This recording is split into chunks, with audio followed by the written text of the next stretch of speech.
Good morning students. आज BSc part second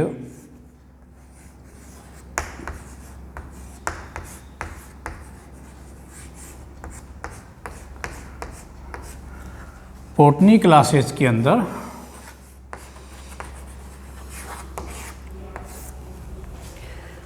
आज अपना जो टॉपिक है वो चल रहा था अपना कौन सा, फोटो सिंथेसिस। फोटोसिंथेसिस के बारे में अपन बात कर रहे थे। फोटोसिंथेसिस क्या होता है, फोटोसिंथेसिस की प्रक्रिया को हमने क्या है 2 चरणों में संपन्न किया था, जिसमें हमने स्टेप फर्स्ट आपको इसका बताया था। स्टेप फर्स्ट के अंदर अपन ने एक समीकरण आपको क्या है बताई थी, मैं एक बार दोबारा उसको रिपीट करना चाहूँगा।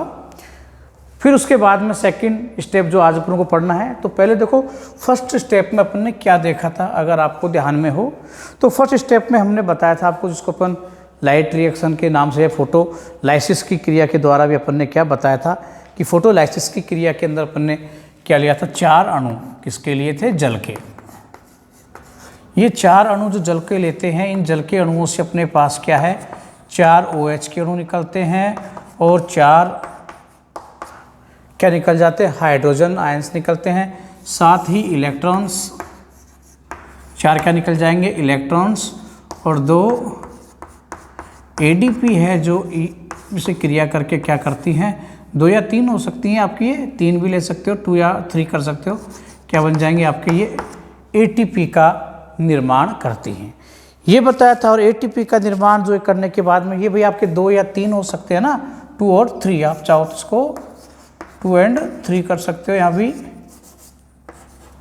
2 और 3 ले सकते हो। और बाद में अपन ने बताया था किस प्रकार से आपका NADP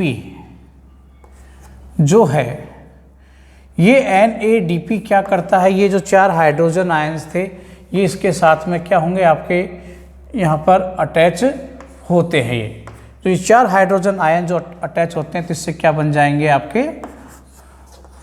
2 NADPH+H+ में क्या हो जाता है, ये कन्वर्ट हो जाता है। तो ये तो क्या है, रिडक्टिंग एनर्जी आपकी बनती है, रिडक्टिंग एनर्जी है। और ये इन दोनों को मिलाकर हमने क्या कहा था, एसिमी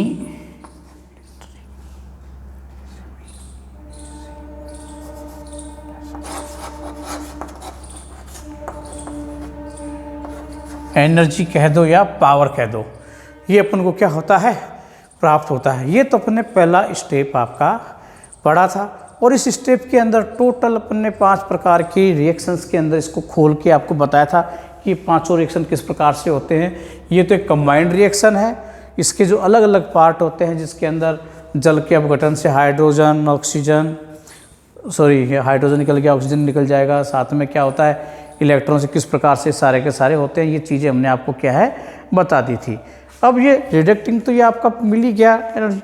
अब इसके बाद में अपना स्टेप नंबर 2 लेते हैं, ये तो स्टेप नंबर 1 था। अब आपका क्या है स्टेप 2, ये आज अपन को करना है। इसके बाद में स्टेप 2 है, मैं इसको मिटा देता हूँ, फिर ये ऊपर ही लिख देते हैं इसको। ये तो आपने समझ ही लिया था। ये दोनों स्टेपों को मिलाकर ही क्या होता है कि लाइट रिएक्शंस लाइट क्या हो गया, फोटोसिंथेसिस की प्रक्रिया कंप्लीट होती है। लाइट रिएक्शन पे अपन आएंगे अभी बाद में, उसको पूरा अलग से आपको मैं समझाऊंगा किस प्रकार से होती है। वैसे ये चरण क्या है, लाइट रिएक्शन का ही था जो अभी हमने पूरा का पूरा कराया था। ये एक्चुअल में क्या है, लाइट रिएक्शन ही होती है। ये क्या है, आपकी लाइट रिएक्शन है आपकी ये। अब देखो स्टेप सेकंड के अंदर यहाँ क्या होता है। स्टेप फर्स्ट के अंदर तो केवल हमने क्या किया था, जल के अणु का अपघटन किया था, है ना। अब यहाँ जो पढ़ेंगे उसके अंदर हम क्या पढ़ेंगे, CO2 के अपघटन के बारे में हमें पढ़ने वाला है। तो आपका जो मेन है यहाँ पर क्या होगा, CO2 है आपके पास। ये CO2 किस प्रकार से C6H12O6 के अंदर क्या होती है, कन्वर्ट होती है, और साथ के अंदर ही अपन इसके अंदर क्या एक जल का अणु जो वहीं बता दिया था अपन ने, ये कैसे ये रिएक्शन होती है इसके बारे में बात करते हैं। ये आपका सेकेंड स्टेप है आपका। इसमें देखो क्या होता है, इसमें कार्बोहाइड्रेट का क्या हो रहा है, आपका CO2 का कार्बोहाइड्रेट के अंदर अपचयन हो रहा है। CO2 का कार्बोहाइड्रेट के अंदर क्या किया अपन ने, अपचयन किया है। जो पहली जो बात इसके अंदर आपकी हो रही है वो यही हो रहा है आपका CO2 का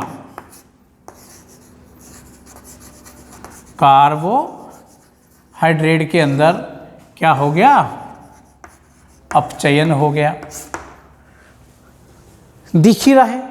दूसरी बात इसके अंदर क्या देख रहे हैं अपन कि ये जो आपका अपचयन हो रहा है इसके अंदर जो एनर्जी के बिना देखो कोई भी क्रिया नहीं होती है, होने को तो ये भी क्या होती है भाई आपकी क्रिया, डार्क रिएक्शन के रूप में अपन जानते हैं, इसको बताएंगे बाद में। इसमें ऊर्जा की जो आवश्यकता होती है वो ऊर्जा की, इसको क्या है, डायरेक्ट फोटोन का प्रयोग इसके अंदर नहीं हो सकता, जैसे सनलाइट के द्वारा सीधे ही फोटोन को क्या लिया जाए, काम में लिया जाए, ऐसा यहाँ पर नहीं होता है। यहाँ पर क्या होता है, जो आप किससे पहले अपन ने लाइट रिएक्शन पढ़ी थी, उस लाइट रिएक्शन के अंदर अपन को स्वांगीकारी एनर्जी क्या होती है जो प्राप्त होती है, वो स्वांगीकारी एनर्जी का क्या होता है इसके अंदर उपयोग में होता है। तो स्वांगीकारी एनर्जी हमने क्या लिया था, यहाँ पर आपके पास क्या थी, ATP थी plus NADPH plus H plus. इस ऊर्जा का उपयोग होता है इसके क्या है, अपचयन के अंदर CO2 के अपचयन में, जब जाकर क्या होता है, कार्बोहाइड्रेट का यहाँ निर्माण होता है। तो एक प्रकार से यह क्रिया क्या, एक बायोकेमिकल स्टेप है ये। तो नॉर्मली ये स्टेप है कैसा, बायोकेमिकल स्टेप है। तो ये जो क्रिया है आपकी कैसी है, एक बायोकेमिकल स्टेप आपका होता है। इसके अंदर डायरेक्ट फोटोन की आवश्यकता नहीं होती, परंतु इसमें क्या है, डायरेक्ट फोटोन की आवश्यकता नहीं होती है, परंतु फर्स्ट स्टेप में प्राप्त एसिमिलेशन पावर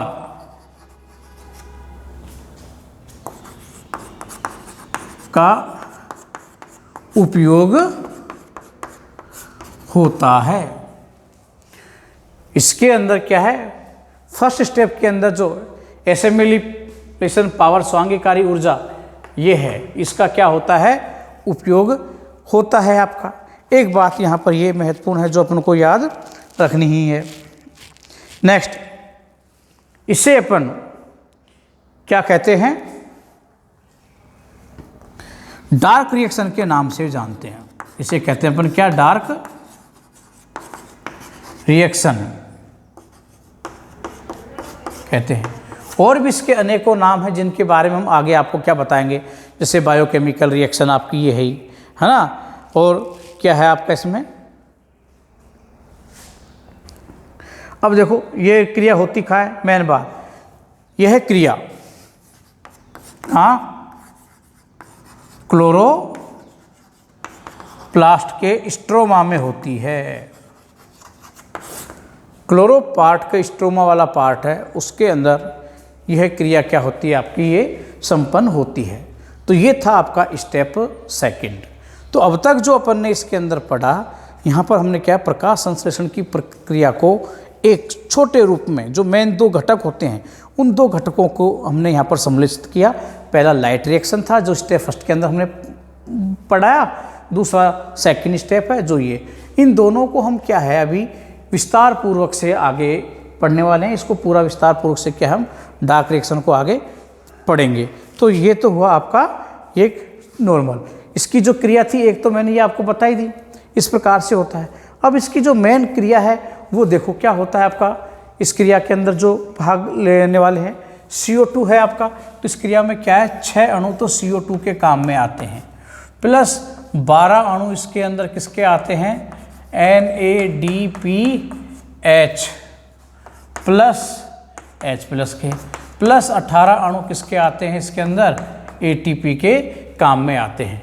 ये काम में आने के बाद में आपके पास तो बनता क्या है, ये बनेगा C6H12O6 बन गया, और साथ के अंदर कितने बन जाएंगे, ये 12 NADP बन गए और 18 क्या बन गए ADP बन गए, और प्लस यहाँ क्या बन जाता है जल के अणुओं का निष्कासन हो जाता है। और जल के अणु भी कितने बनते हैं वो आपको मालूम है कि कितने बन जाएंगे आपके 6 अणु। एक चीज़ और रह गई 18 ADP बन गए तो फास्फेटो निकलेंगे ना, तो 18 इनऑर्गेनिक फॉस्फेट के अणु भी क्या होते हैं इसमें से ये बाहर आपके निकलते हैं। तो इस प्रकार से ये क्रिया क्या होती है आपकी संपन्न होती है। तो ये क्या है डार्क रिएक्शन का आपका समीकरण हो गया। तो ये डार्क रिएक्शन आपका एक समीकरण के रूप में आप क्या इसको समझ सकते हो। एक नॉर्मल समीकरण है जो इसको अपन दिखाए यहाँ C6H12O6 पे ने दिखाकर CH2O भी अपन क्या वहाँ पर लिख देते हैं। तो ये पूरी एक अभिक्रिया आपकी ये संपन्न होती है। तो ये तो स्टेप हुआ आपका कौन सा प्रकाश संश्लेषण की अभिक्रिया के दोनों स्टेप हमने क्या किए यहाँ आपको एक नॉर्मल रूप से समझा दिए। अब हम आगे चलते हैं जहाँ हमें फास्फोरिलीकरण को समझना है। लेकिन फास्फोरिलीकरण को समझने से पहले हमें जो पढ़ना है वो क्या है, इसके बहुत ही महत्वपूर्ण घटक होते हैं जो कि आपके क्लोरोप्लास्ट में पाए जाते हैं, PS फर्स्ट PS सेकंड। तो ये PS फर्स्ट PS सेकंड आए कैसे, कहाँ से इनकी उत्पत्ति हुई है ना, किस प्रकार से इनको बताया, वो सारी बातें अपन पढ़ेंगे। लेकिन उन बातों से को पढ़ने से पहले एक बहुत महत्वपूर्ण चीज़ और है जो इसमें आपको पढ़ना है, और वो क्या है आपका, वो पढ़ेंगे अपन रेड ड्रॉप इमर्सन इफेक्ट। इन्हीं से निकल के आता है आपका क्या PS फर्स्ट यानी फोटो सिस्टम फर्स्ट, या पिगमेंट सिस्टम फर्स्ट, या पिगमेंट सिस्टम सेकंड। तो वो चीज़ अपन को क्या करनी है इसके अंतर्गत पढ़नी पड़ेंगी। तो देखो सबसे पहले हम जो टॉपिक पढ़ने वाले हैं वो पढ़ते हैं रेड ड्रॉप। क्या पढ़ना है, रेड ड्रॉप। इसको अपन क्या कहते हैं, लाल पतन। ये अपन को क्या करना है पहले पढ़ना है। क्या होता है सुनो, इसके पहले लाल पतन को पढ़ाने से पहले मैं एक आपका जो प्रकाशीय जो तंत्र उसको एक बार समझाने की कोशिश करता हूँ। देखो एक स्केल बनाते हैं अपन,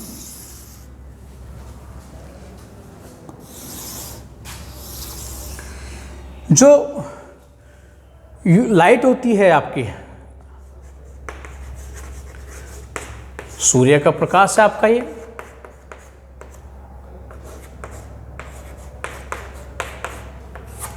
इस सूर्य को प्रकाश को जब अपन क्या करते हैं देखते हैं पूरा का पूरा, तो इसको 3 भागों में अपन क्या कर सकते हैं, इसे अपन बांट सकते हैं। ये पूरा का पूरा क्या है 3 भागों के अंदर आपका क्या होता है बटा हुआ होता है, जो कि आपका क्या है 0 तरंग दैर्ध्य से शुरू होकर आगे तक जाता है, यानी 0।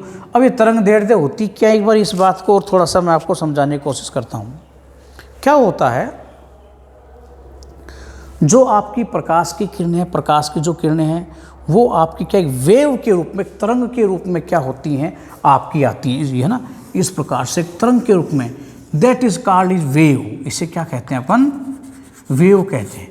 एक तरंग है ये, तरंग के रूप में जो प्रकाश है आपका वो क्या होता है इस प्रकार से आपका आता है, एक वेव के रूप में इस प्रकार से क्या होगा ये प्रकाश आपका चलता रहता है ना। तो ये सूर्य का प्रकाश है आपका।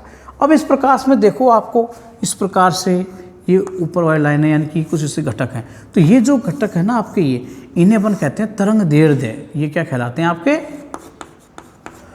तरंग दैर्ध्य। ये तरंग दैर्ध्य कहलाते हैं, यानी कि वेवलेंथ, ये क्या कहलाते हैं आपकी वेवलेंथ है, तरंग दैर्ध्य। इन्हीं के रूप में अपन क्या करते हैं, इस प्रकाश की लंबाई को नापते हैं, जो कि नैनोमीटर के अंदर अपन क्या करते हैं, इसको नापा जाता है। हमेशा किस में नापते हैं अपन, नैनोमीटर के अंदर प्रकाश की तरंग दैर्ध्य को क्या किया जाता है, मापा जाता है। जो प्रकाश आपका यहाँ जो गिरता है, तो गिरेगा तो वो देखो यहाँ से क्या होता है आपका, जैसे कि 380 तक का जो आपका ये प्रकाश है ना, आपका यहाँ से 380 तक का प्रकाश है, इधर जो आएगा आपका ये 700 तक का प्रकाश है, फिर इसके आगे ही चला जाएगा। ये 3 भाग होते हैं। ये भाग होता है, ये तो अल्ट्रा वायलेट यूवी है ना, इसको तो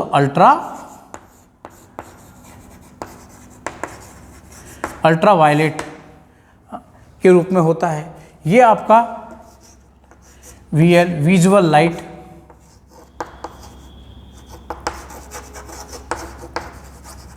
ये विजुअल लाइट होती है, दृश्य प्रकाश इसको अपन कहते हैं। ये IR इंफ्रारेड,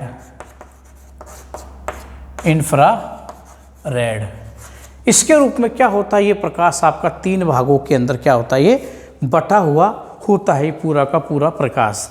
तो यहाँ पर जो मेन जो प्रकाश है आपका, वो ये पार्ट है आपका, ये जो है आपका, ये ही प्रकाश क्या होता है, जो कि 7 कलर्स के अंदर क्या होता है, बटा हुआ होता है। ये जो 7 कलर्स का प्रकाश है, यही अपन को क्या करता है, काम में आने वाली प्रकाश तरंग दैर्ध्य के रूप में काम होता है। सातों के सातों मिलकर क्या है, सफ़ेद रंग का क्या कर देते हैं, ये प्रकाश की लाइट जो बनाते, जो अपन को दिख रहा है, लेकिन वास्तव में इसमें टोटल जो कलर्स होते हैं वो 7 प्रकार के होते हैं। उनकी सबकी क्या होती है, अलग अलग प्रकार की तरंग दैर्ध्य आपकी इनकी होती है, अलग अलग तरंग दैर्ध्य इनकी क्या सबकी पाई जाती है। हर एक लाइट की क्या होती है, अलग तरंग दैर्ध्य होती है। विबग्योर नाम से क्या होता है, अपन ने इसको एक फार्मूला बना रखा है, जो 7 प्रकाश है, वो अपन छोटी क्लासों में पढ़ते हैं, यहाँ पर उसके बारे में ज़्यादा डिटेल में अपन नहीं जाएंगे। तो ये जो प्रकाश है, यही क्या करेगा, आपका प्रकाश संश्लेषण की क्रिया में भाग आपका लेता है। तो ये ध्यान में रखना है, सबसे ज़्यादा होती है 700 की, और ये जो कलर होता है वो कैसा होता है, रेड होता है। 700 तरंग दैर्ध्य नैनोमीटर लंबाई की जो आपकी तरंग दैर्ध्य वो क्या होती है, रेड कलर की आपकी यहाँ पर ये होती है। अब हम आते हैं लाल पतन के ऊपर।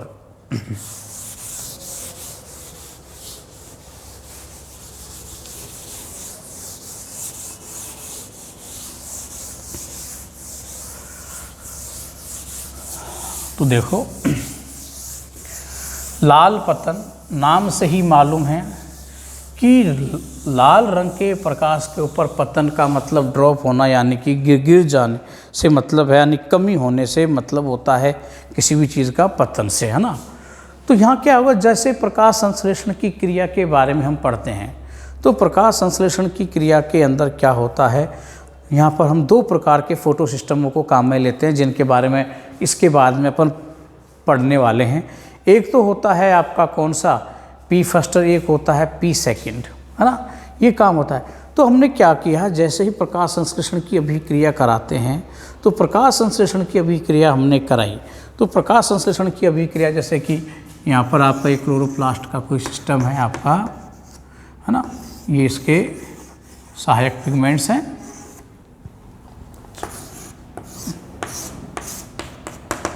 तो यहाँ जैसे अपन P700 की तरंग दैर्ध्य वाला प्रकाश यहाँ पर आता है, तो यहाँ से प्रकाश संश्लेषण इतना जब मिल जाता है, तो उस समय जो फोटोसिंथेसिस है आपका,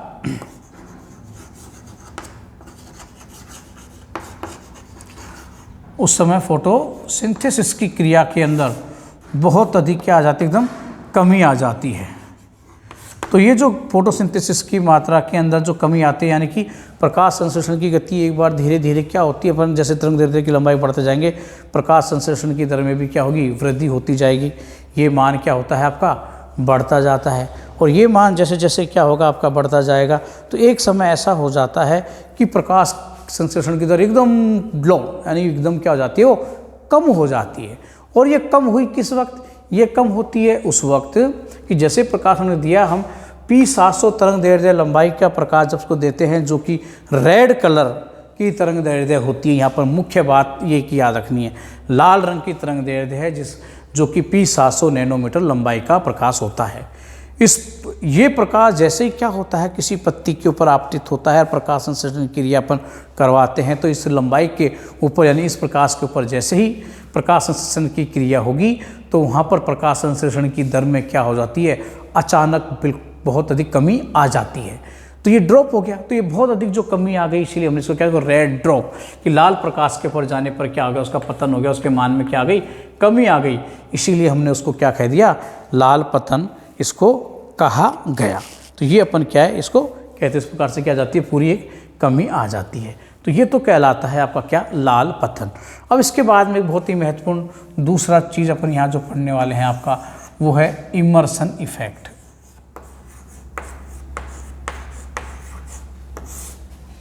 इमर्सन इफेक्ट यानी इमर्सन प्रभाव। देखो, इमर्सन प्रभाव भी पढ़ना बहुत ज़रूरी है।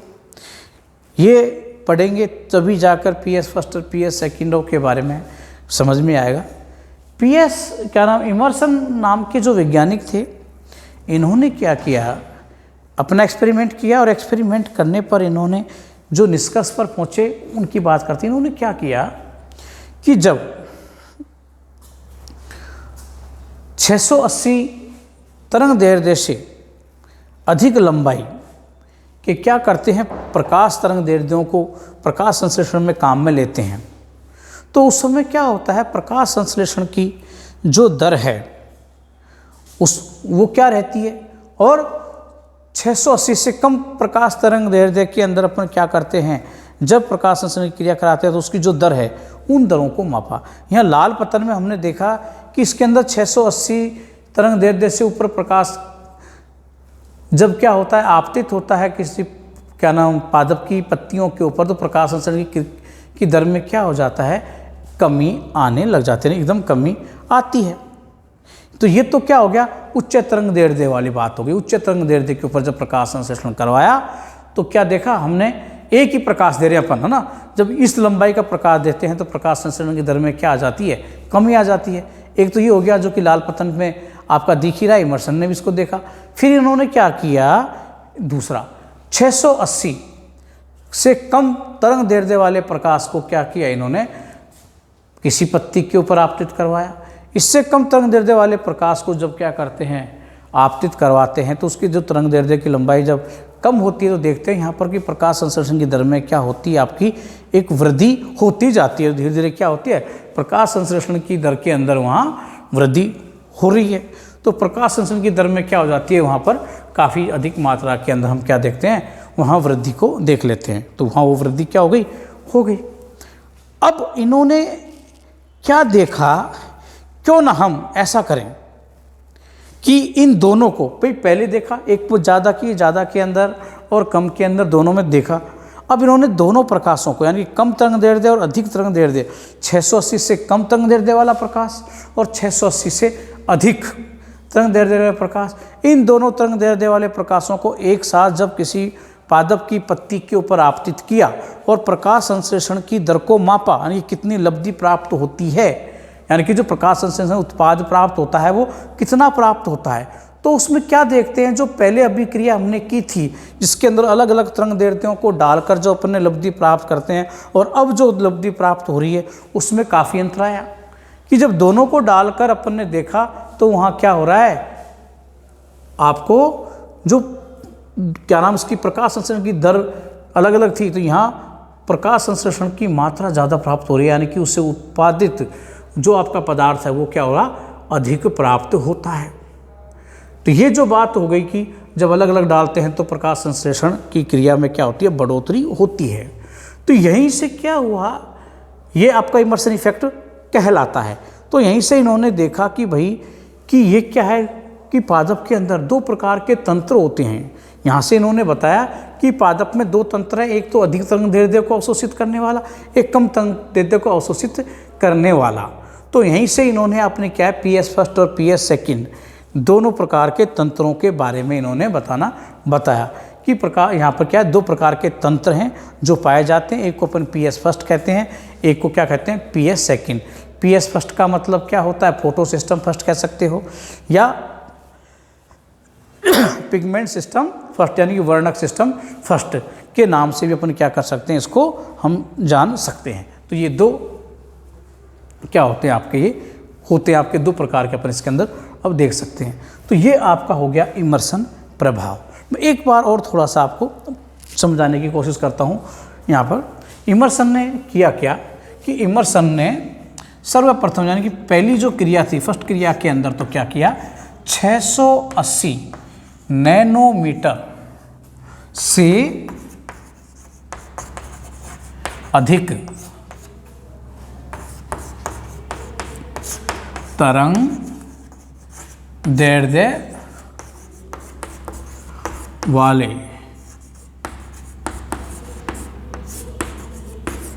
प्रकाश की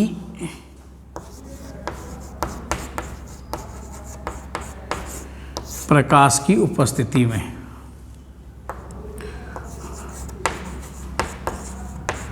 प्रकाश संश्लेषण कराने पर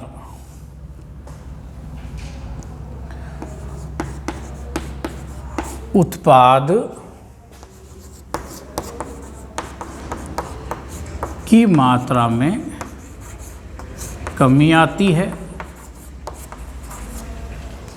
दूसरे में क्या किया, 680 नैनोमीटर से कम तरंग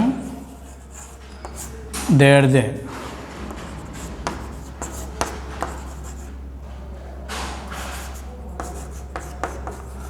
वाले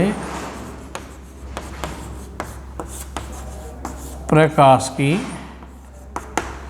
उपस्थिति में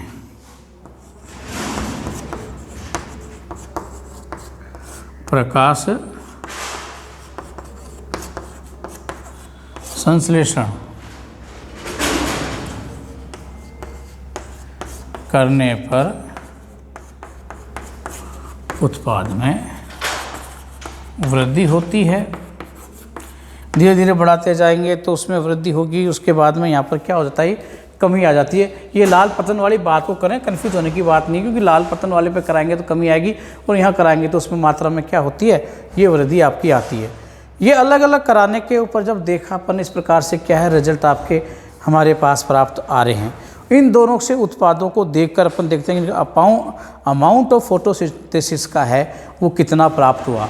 अब तीसरे स्टेप में क्या किया, दोनों को यहाँ क्या किया, 680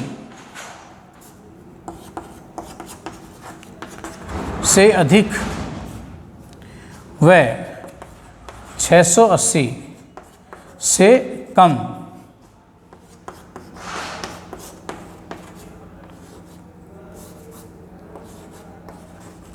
तरंग दैर्ध्य वाले प्रकाशों को या तरंग दैर्ध्यों को, है ना, ये प्रकाशों को एक साथ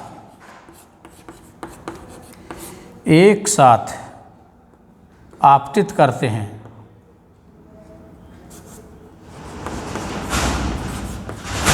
एक साथ आपतित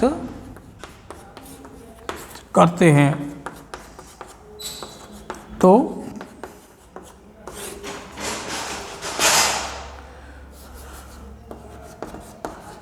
प्रकाश संश्लेषण की मात्रा में वृद्धि होती है। एक साथ अगर अपन डालेंगे तो एक साथ डालने पर क्या होता है, प्रकाश संश्लेषण की मात्राओं में अपन को अधिक वृद्धि देखने को मिलती है, उन दोनों की तुलना में ज़्यादा।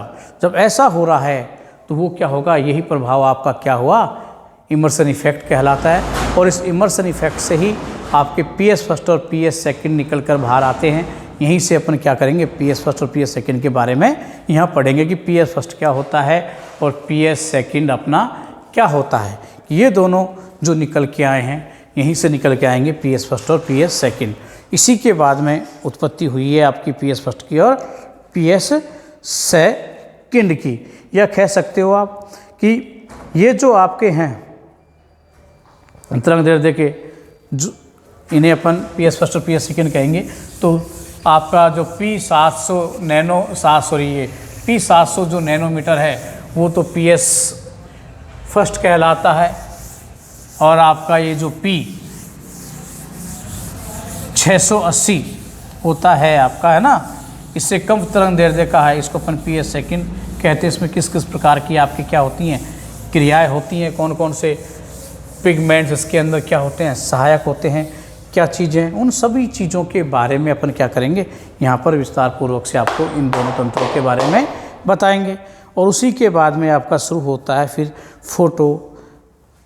आपका फास्फोरिलीकरण पढ़ेंगे अपन, फिर पढ़ेंगे आपका क्या फास्फोरिलीकरण क्या है, जो आपका दोनों प्रकार का है, चक्रीय और अचक्रीय प्रकार की जो क्रियाएं हैं उनके बारे में आपको हम बताएंगे। Thank you.